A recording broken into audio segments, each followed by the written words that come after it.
Sun Surah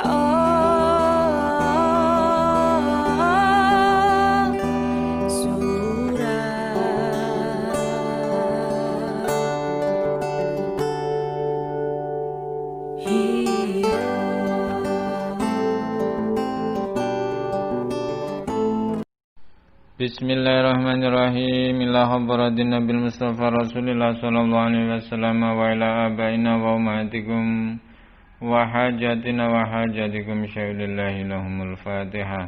A'udzu billahi minasyaitonir rajim. Bismillahirrahmanirrahim. Alhamdulillahirabbil alamin arrahmanir rahim maliki yaumiddin. Iyyaka na'budu wa iyyaka nasta'in ihdinas siratal mustaqim siratal ladzina an'amta 'alaihim ghairil maghdubi 'alaihim waladdallin amin. Bismillahirrahmanirrahim. Qala Syekhul Musannif rahimahullahu ta'ala wa ataman naf'a bihi wa bi 'ulumihi fid dharain amin. Kitab Bulughul Maram hadis keempat. Bismillahirrahmanirrahim. Wa an Abdullah bin Umar lan saking Abdullah bin Umar radhiyallahu anhu qala dawa sapa Abdullah bin Umar qala dawa sapa Rasulullah Kanjeng Rasulullah sallallahu alaihi wasallam idza kana nalikane ana apa alma'u banyu iku kullataini rong kula lam yahmil mongko ora mengku apa alma al khabasa ing najis. Wa fi lafzin aning dalam lafaz suci lam yanjus ora najis apa alma. Akhraja ngetokake hadis sapa al arba'atu imam papat wa sahahalan yuhaqim hadis sapa Ibnu Huzaimah imam Ibnu Huzaimah wal Hakim lan imam Hakim wa Ibnu Hibban lan imam Ibnu Hibban.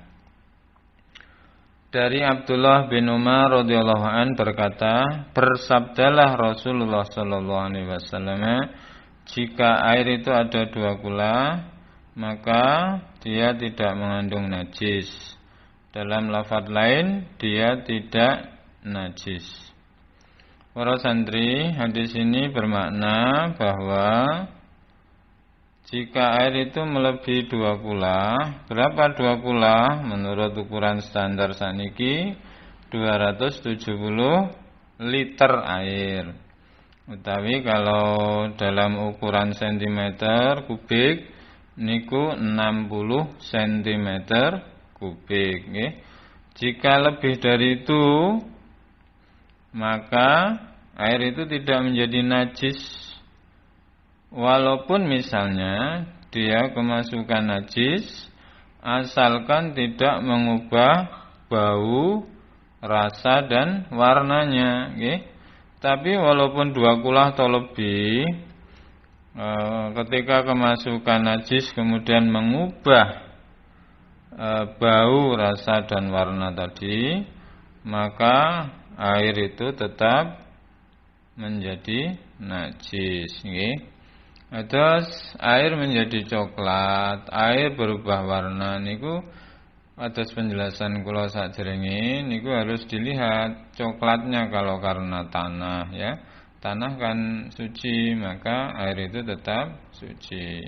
Tapi kalau coklatnya niku karena najis, kotoran hewan kan masuk kemudian mengubah warna, maka air itu menjadi najis. Untuk menjadi dua kulah ini, maka air itu boleh ketika berwudu dipakai dengan cara dimasukkan tangan kita ketika mengambil air. Tapi kalau tidak ada dua kulah, maka harus pakai pancuran. Niku bentene napa kalau dua kulah tangan kita menika saged masuk ke air itu mengambil air untuk wudu. Tapi kalau mboten enten dua kula, maka kedahe dialirkan dengan keran atau dicibuk dengan pakai gayung nggih. Hadis nomor gangsal wa an Abi Hurairah radhiyallahu anhu lan saking Abi Hurairah radhiyallahu anhu qala dawuh sapa Abi Hurairah qala dawuh sapa Rasulullah sallallahu alaihi wasallam la yaghtasilu ora kena adus sapa ahadukum salah suci ira kabeh filma ing dalem banyu ajaimi kang meneng wa huwa hale utawi ahadukum iku junubun wong kang junub. Akhraja ngetokake hadis sapa Muslimun Imam Muslim walil Bukhari lan iku kedue Imam Bukhari la yabulanna ora kena nguyuh temen sapa ahadukum salah suci sira kabeh fil ma'i dalem banyu adaimi kang meneng alladzi la yajri kang ora mili apa alma summa yaghtasilu nuli adus sapa ahadukum fihi ing dalem alma wali Muslim lan iku kedue Imam Muslim minhu wonten tambahan minhu saking Abi Hurairah wali Abi Dawud lan saking kedue Abi Dawud la yaghtasilu ora kena adus sapa ahadukum fihi ing dalem alma'id daim minal janabati sebab janabat. Dari Abu Hurairah radhiyallahu anhu berkata, bersabdalah Rasulullah sallallahu alaihi wasallam, tidak boleh salah satu di antara kalian itu mandi di air yang menggenang padahal dia junub. Dalam riwayat Bukhari disebut tidak boleh salah satu di antara kalian itu kencing di air yang menggenang, yang tidak mengalir. Kemudian dia mandi di air itu. Atau menurut Imam Abi Dawud dalam hadisnya tidak boleh salah satu di antara kalian itu mandi di air yang menggenang sebab janabah. Para santri hadis nomor 5 menika memberi informasi tentang kita bilih air yang menggenang baik itu ada dua kulah atau tidak niku tidak boleh dipakai untuk mandi. Air yang menggenang niku berarti mboten sami kali sing mengalir nggih. Kalau yang menggenang di suatu tempat nggih, apalagi di Arab itu dikenal ada oase, di daerah tertentu hanya ada air tertentu sedikit menggenang nggih. Niki mboten pareng mandi di situ. Apalagi dikencingi tidak boleh. Artosipun apa? Menurut keterangan hadis niki, air yang menggenang itu jangan-jangan dipakai orang untuk minum, jangan-jangan dipakai hewan pula untuk minum, sehingga keperluan karena menggenang itu berarti sedikit toh nggih. Kecuali kalau genangan itu berupa kolam yang banyak atau bahkan jumlahnya banyak, maka mandi di situ tetap dibolehkan. Ngoten nggih. Menggenang di sini dalam arti air itu tidak banyak, sehingga mandi dan kencing di situ jelas tidak diperbolehkan. Bagaimana kalau air itu banyak? Maka mandi dan kencing itu boleh asalkan tidak mengubah bau, rasa dan warna. Sehingga ada toh misalnya anak-anak yang kalau ke kolam renang itu tujuannya ke sana apa? Untuk kencing di dalam kolam. Nah, sakjane nggih makruh nggih, tapi karena jumlahnya banyak niku menurut hukum agami tetap suci. Tapi ojo terus-terusan sakno liyane nggih. Hadis nomor 6, wa an rajulin lan saking wong lanang sahiba kang ngancani sapa rajul annabiyya ing Kanjeng Nabi Muhammad sallallahu alaihi wasallam qala dawuh sapa rajulin naha nyegah sapa Rasulullah sallallahu alaihi wasallam antar tasila ing yen to adus sapa almar'atu wong wadon bi fadlir rajuli kelawan banyu turane wong lanang awir rajulu utawa wong lanang bi fadlil mar'ati kelawan banyu turane wong wadon. Wal yagtarifa lan becik nyawuk sapa rajul lan mar'ah jami'an hale sekabehane. Akhraja ngetake hadis sapa Abu Dawud, Imam Abu Dawud wa Nasa'i lan Imam Nasa'i. Wa isnadu tawi sanate hadis iku sahihun sahih. Dari seorang yang pernah menemani Rasulullah sallallahu alaihi wasallam, dia berkata, Rasulullah melarang seorang wanita mandi dengan air bekas dari orang laki-laki, dan orang laki-laki mandi dari bekas air orang wanita, dan hendaklah keduanya mengambil air itu bersama-sama.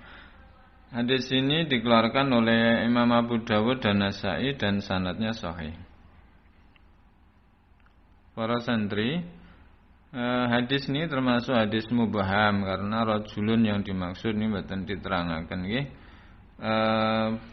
Dalam hadis niki Rasulullah melarang, kata-kata nahan niki berarti larangan nggih. Melarang seorang wanita. Wanita dalam hadis ini adalah seorang istri dan laki-laki itu seorang suami. Jadi dilarang wanita itu mandi dari air bekas dari air mandi laki-laki. Misalnya yang suami mandi dulu, kemudian airnya diwadahi maneh di salah satu tempat, kemudian dipakai mandi oleh wanita. Niki boten pareng. Nggih, niki tidak diterangkan apakah ini dari mandinya karena jinabat atau tidak, nggih, boten. Jadi mandi apapun yang tanpa sebab, nggih, niku tidak bagus menggunakan air bekas dari orang lain. Intinya ngoten. Air mandi niku biarlah dia keluar tanpa diwadahi malih. Ngoten. Di sini juga diterangkan bahwa hendaklah dia itu mengambil nyawuk niku wau mengambil dengan gayung, mboten masuk ke dalam wadah atau bak mandi, mboten. Dados sing sae niku malah mengalir, diambil dengan gayung kemudian disiramkan ke tubuh, nggih. Dalam keterangan lain mandi pun niku sing sae dimulai dari bawah riyin, nggih. Dari kaki kemudian naik ke perut, ke dada, kemudian sabunan dulu, baru setelah itu dibilas, baru ke atas, boleh ke rambut kepala.